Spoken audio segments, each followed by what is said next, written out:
Welcome back, Night Owls. This is Dr. Nighttime, and tonight we're going through a requested video. This video was requested by someone I randomly was chatting with over the internet, because it's the internet and you can chat with all sorts of people from all around the world. This person I was chatting with over the internet knows I'm a math tutor and was having trouble with some calculus homework. Saying, oh my god, these calculus problems are so hard, they're taking me so long. Alright.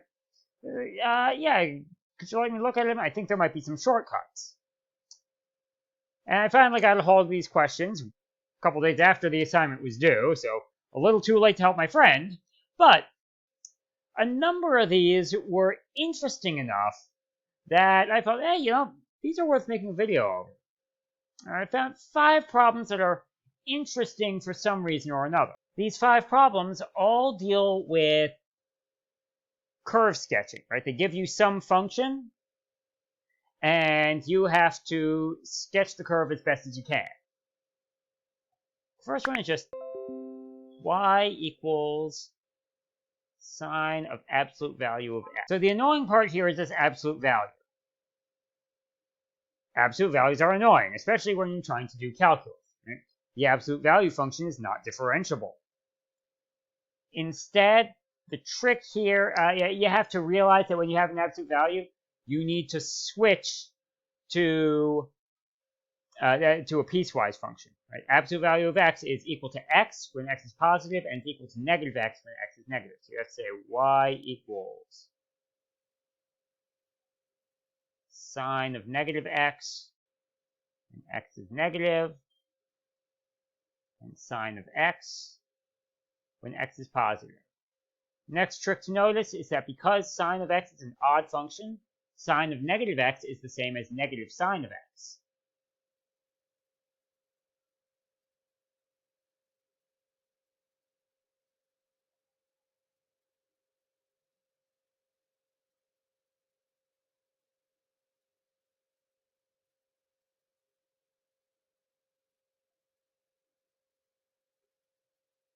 I guess we can put equality on either of these two. But as soon as we differentiate, we won't be able to put equality here because the derivative will not exist at that point. By the way, it should be noted, we don't actually need to do fancy calculus once we have it in this form to realize what the graph is going to look like. I think this problem had a domain restriction. X went from negative 2 pi to 2 pi. So when x is positive, it's just sine of x. When x is negative, it's just negative sine of x. So that's qualitatively what the graph should look like. To work with the derivative, we get y prime.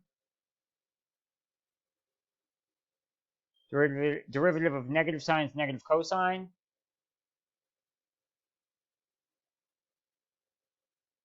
Derivative of sine is positive cosine.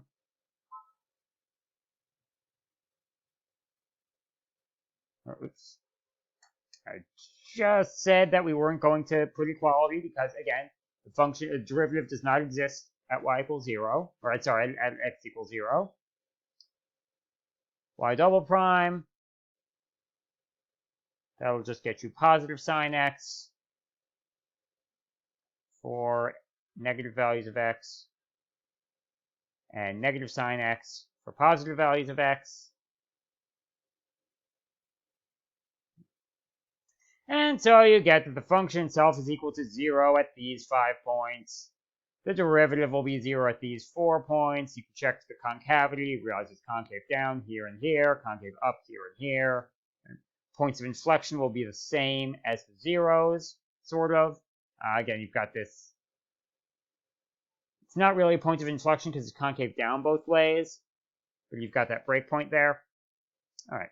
But yeah, now the two interesting things about this problem were recognizing that the absolute value function is itself a piecewise function, and recognizing that sine of negative x is equal to negative sine of x.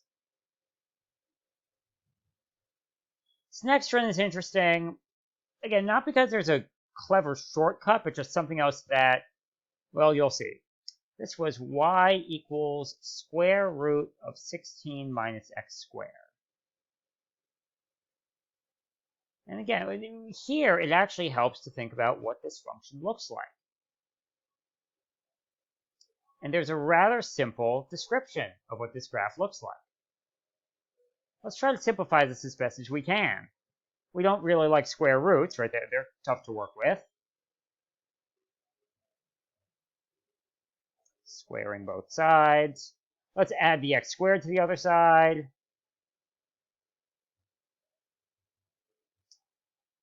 This is the graph of a circle. Sort of. Our original graph requires that y be positive because it's a square root. So it's the graph of a semicircle. So let's graph a circle. Make sure it's properly centered.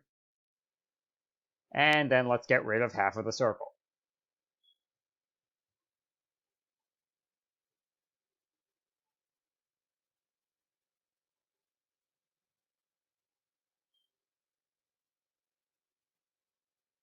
Okay. Sort of. Have some leftover stuff here and here, but you get the idea.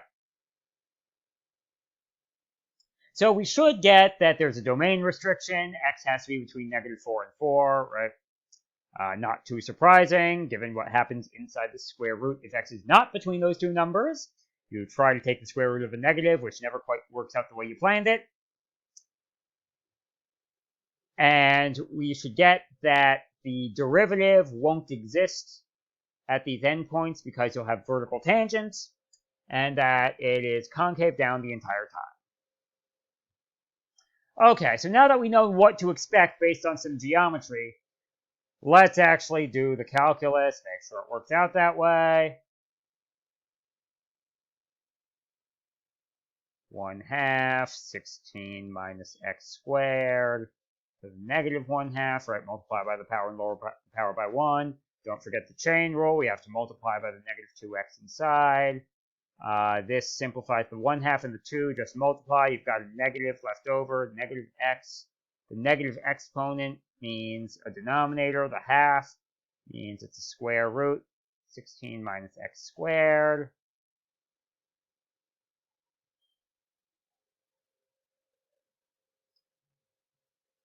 And we get that when x is negative, this function is positive, right? So the derivative is positive. When x is positive, the derivative is negative. Exactly what we expect to see. If x is 0, we have a 0. If x is 4, -4, we suddenly have zeros in the denominator. Indicates vertical tangents. Either that or an asymptote. But in this case, it's a vertical tangent because the original function actually takes a finite value. All right. One derivative down, one more to go. Here I'd recommend quotient rule. Often I recommend ways of avoiding quotient rule, which we will see on the next 3 problems. There are all ways of avoiding the quotient rule. Here it's not so bad. Because, you've got that square of your denominator from your quotient rule, but your denominator is already a square root. So we'll just get a 16 minus x squared in our denominator. And then it's denominator times derivative of the numerator. I'll just put negative out front. Minus numerator. Okay, minus -x is going to be plus x times derivative of the denominator. And the derivative of this denominator is the same as what we have here, right? This denominator is the same as this function up here. So we could just say -x over square root 16 minus x squared. As for figuring out whether this is positive or negative, over the course of the domain, remember this is the domain restriction, x must be between -4 and 4. This denominator is always going to be positive. This is a negative square root. It's always going to be negative. X times -x is -x squared. So this part will also be negative. The sum of 2 negatives must be negative.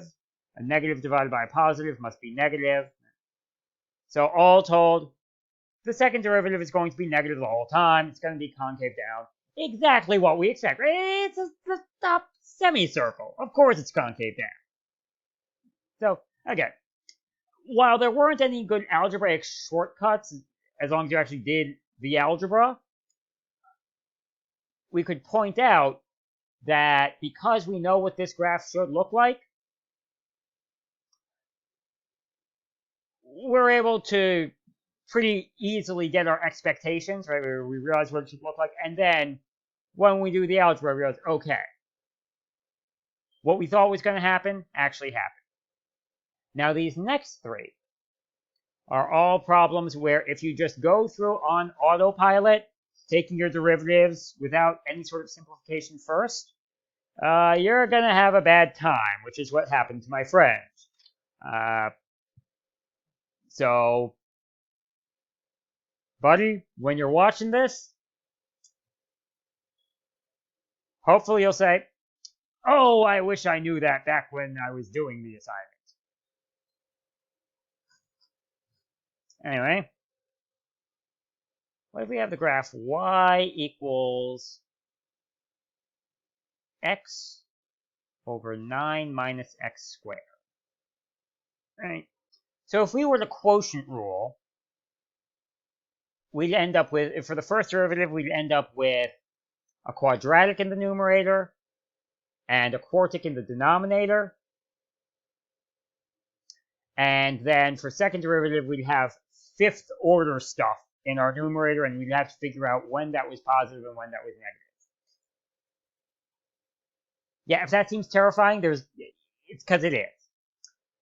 There are some ways around it. First of all, let's figure out as much as we can just from looking at this function. There are some domain restrictions. If x is 3 or negative 3, we get vertical asymptotes.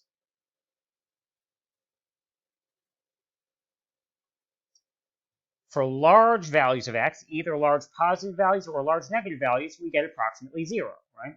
1,000,000 divided by negative 1,000,000,000 is pretty close to 0. Now, for those large positive values, we actually get a slightly negative number. So we know that this horizontal asymptote, it's going to approach from below.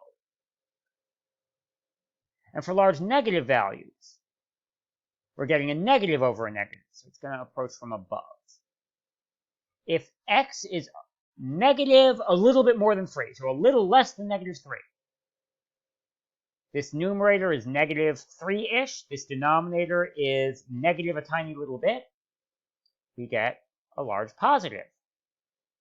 If x is negative not quite 3, a little bit more than negative 3, then x squared is a little less than 9, you get a positive denominator, but the numerator is still close to negative 3. So it's going negative infinite. Oh yeah, when x is 0, y is 0.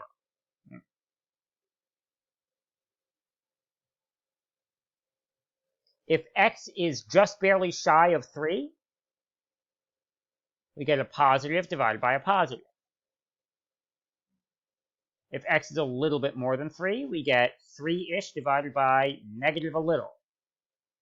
Goes negative infinite. So we kind of suspect that our graph is going to do something like this. But we don't know for sure. But that's just our best guess. Is that it's going to be increasing the whole time. Concave up here, concave down here, concave up here, concave down here. Maybe this is the inflection point. Maybe the inflection point is somewhere else. It will take a little bit of work to figure out exactly where the inflection point is. But that's our best guess. But we don't need to guess. Though we should make sure that our answer is consistent with what we have. So how do we go through taking the derivatives without big scary quotient rule twice?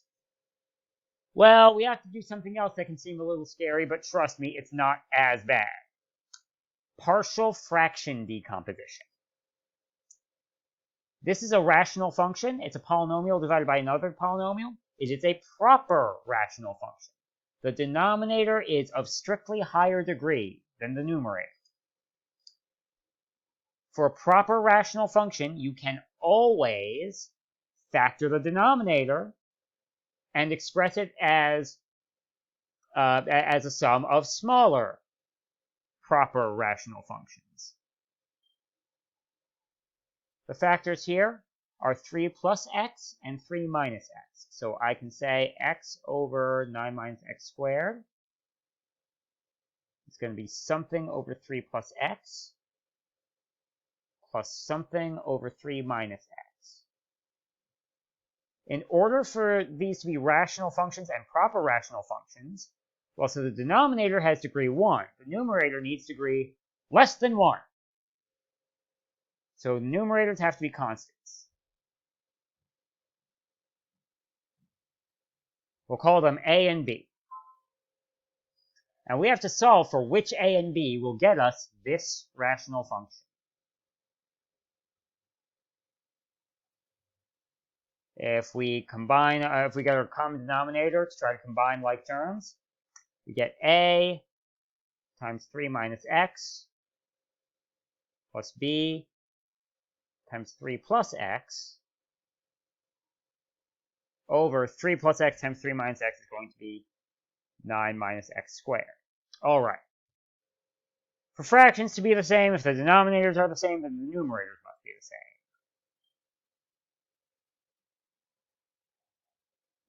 And now there are a couple ways of solving this. You could either combine your like terms up here, get something in terms of x, and something that's a constant. But for something like this, what I like doing is actually plugging in specific values of x and figuring out which values of a and b might make it work. Notice if I plug in x equals 3,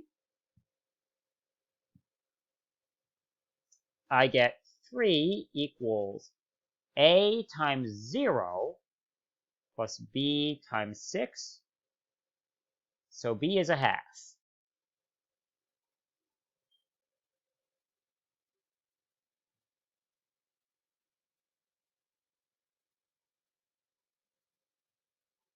And then if x equals negative 3,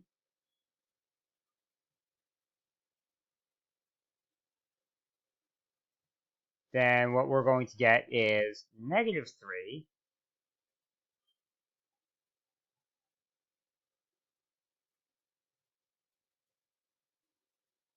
equals a times 6 plus b times 0.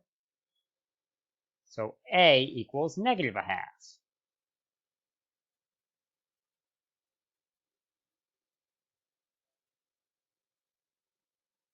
So we get that our original function, x over 9 minus x squared,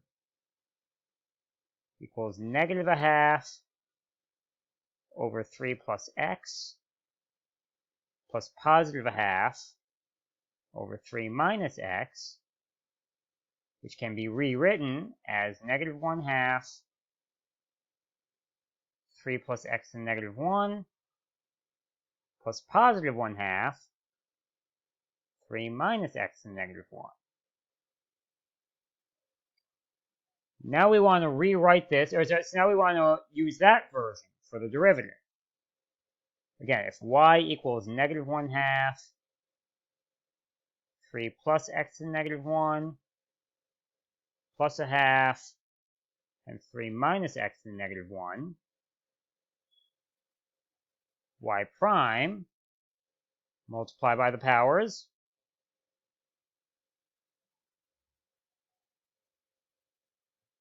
3 plus x and negative 2.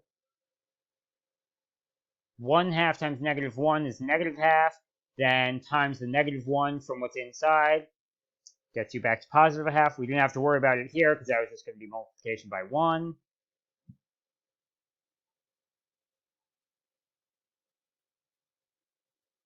Y double prime will get us 1/2 times negative 2 is negative 1.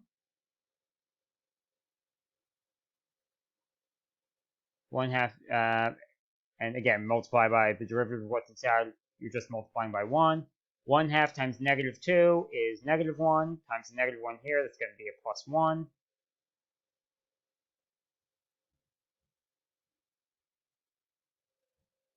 For this first one to go to 0, or for the first derivative to go to 0, we can get rid of the 1/2, right? All we need is 1 over 3 plus x to the negative 2 equals 1 over 3 minus x to the negative 2. This will happen if and only if 3 plus x to the negative 2 equals, sorry, double dipped on my negatives here. This will happen if and only if 3 plus x squared equals 3 minus x squared. So 3 plus x equals positive or negative of 3 minus x. If it's the positive version, if 3 plus x equals 3 minus x, subtract 3 from both sides, x equals negative x, add x to both sides, 2x equals 0, x equals 0. If we have 3 plus x equals the negative of 3 minus x, that's the same as 3 plus x equals negative 3 plus x. Subtract x from both sides, 3 equals negative 3, an impossibility. So the only place where y prime equals 0 is at x equals 0. So you get a horizontal tangent here. So we expect that the graph will kind of curve up, level off, curve back up, jump down to the bottom of the asymptote, curve up. For concavity, now we need, if this equals 0, so we move this negative term to the opposite side, we get 1 over 3 minus x cubed equals 1 over 3 plus x cubed. Take the reciprocal, 3 minus x cubed equals 3 plus x cubed. Take the cube root of both sides. 3 minus x equals 3 plus x.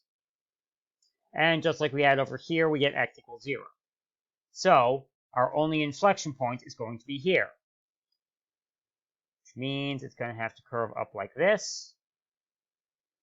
It's going to have to curve over down like this. It's going to have to curve back up like this as best as I can do with a mouse on here. There we go. Yeah. Notice we never actually needed to do second derivative tests to see where it was going to be positive or where it was going to be negative. The only way that you can go from a slope of 0 here to an infinite slope up here is for the slope to be increasing. And since it never changes what it's doing, right? Since the concavity never changes over this region, we know it's got to be concave up the whole time. Same here. You're going from an infinite slope to a 0 slope, so it's got to be concave down, back up to an infinite slope, so it's got to be concave up. And we know the inflection point has to be x equals 0. And here you're going from an infinite slope to a 0 slope. So you know it's got to be concave down. All right. So that was the one with kind of the longest shortcut. The one with a shortcut shortened it by the least. The last two, the shortcuts will work a little bit, will be a little shorter. Suppose we have y equals 2x squared plus x minus 1 over x squared minus 1. Again, we have a rational function. But it's not a proper rational function. So before we can do partial fraction decomposition, we'll want to do some long division of polynomials. And that sounds worse, right? We have to do long division of polynomials and then partial fraction decomposition. This problem is contrived to make it so that after you do your long division, you don't actually need to do partial fractions. And I'll show you why. Well, I mean, you'll see why once the long division happens. X squared minus 1, leave the room for the 0x. All right, flipping my dividend with my divisor. X squared plus x minus 1. X squared minus 1. X squared goes into 2x squared twice.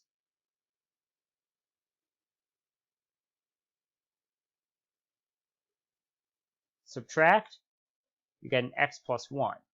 So y equals 2 with a remainder of x plus 1 over x squared minus 1. You realize we can factor out an x plus 1 over x plus 1. y equals 2 plus 1 over x minus 1 with a domain restriction, x cannot equal negative 1, right?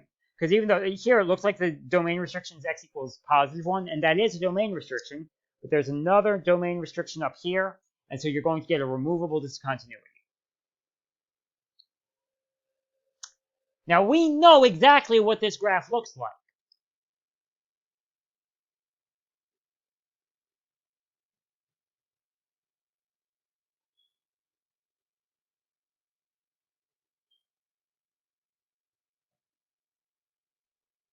Vertical asymptote at x equals 1, horizontal asymptote at y equals 2, right? For large positive or large negative x, is just going to 2 plus a tiny little bit. Could be a tiny little positive bit, could be a tiny little negative bit.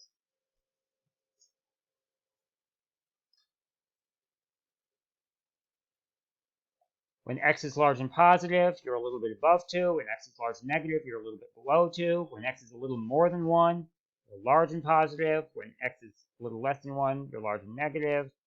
To find where the removable discontinuity is, we look at this function. If we plug in x equals negative 1, we would get 1 plus 1 over negative 2, so 3 over 2. So when x equals negative 1, y equals 1.5. So we're going to get a removable discontinuity here. Looking at our derivatives, y prime equals x plus 1 to the negative 2, all multiplied by negative 1, right, because of the power. Y double prime equals 2, x minus 1 to the negative 3.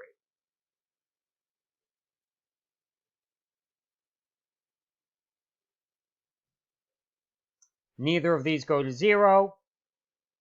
You do get a sign change, well, a sign change for y double prime at x equals 1, but that's not a point of inflection. That is the asymptote. So your graph is just going to look like this. I guess if x equals 0, you've got a 1, so it's going to pass through here. Yeah, there you go.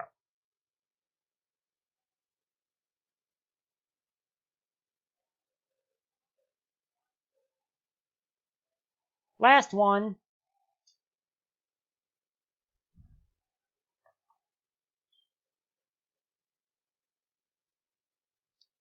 Y equals x squared over x plus 1. Again, we do our long division.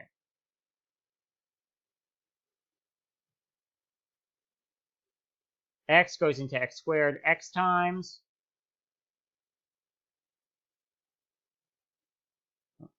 X. X goes into negative x, negative 1 times.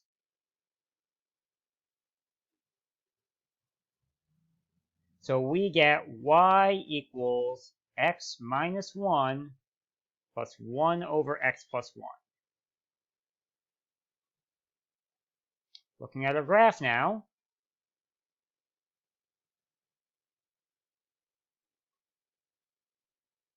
vertical asymptote at x equals negative 1.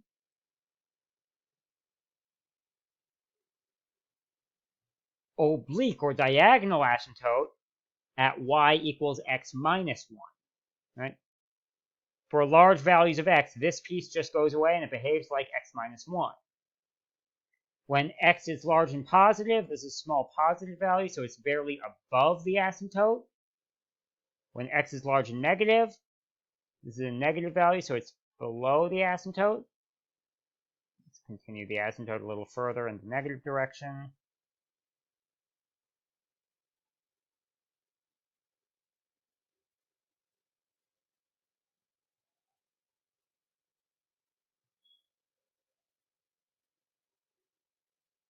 If x is a little bit more than negative 1, then we get 1 over a small positive.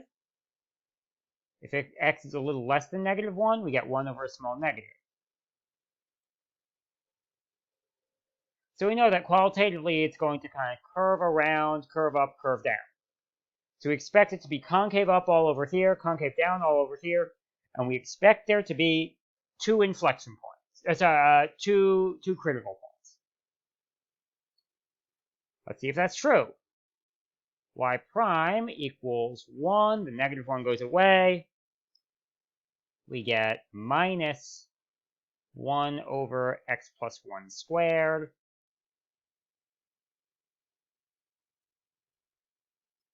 If we want to see where that's equal to 0,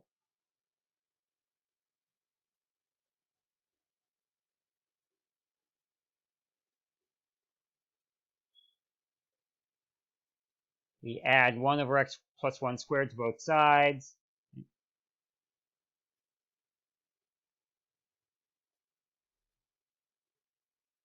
Reciprocate.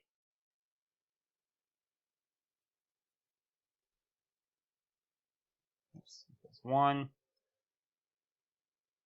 X plus 1 equals plus or minus 1. X equals 0 or negative 2.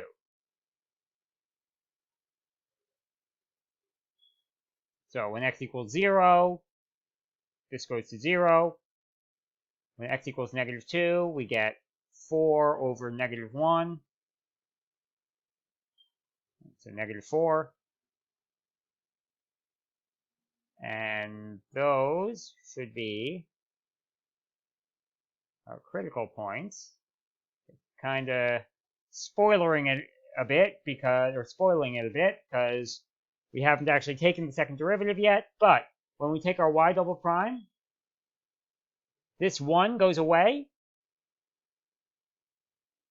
We get 2 over x plus 1 cubed. Right? We treat this as negative 1 times x plus 1 to the negative 2, multiply by the negative 2, lower the power by 1. This will never equal 0, but it will be undefined whenever x equals negative 1. And there we go. So again, for these 5 problems, recognizing how absolute values work, recognizing odd and even functions when you see them, recognizing semicircles when you see them, and then understanding partial fraction decomposition and understanding when to do long division of polynomials, all that can sometimes make your curve sketching a lot easier and can make your differentiation a lot easier to do. If you found this useful, wonderful. If you want to arrange private lessons, click the link in the description below. Until next time, this is Dr. Nighttime wishing you a good night.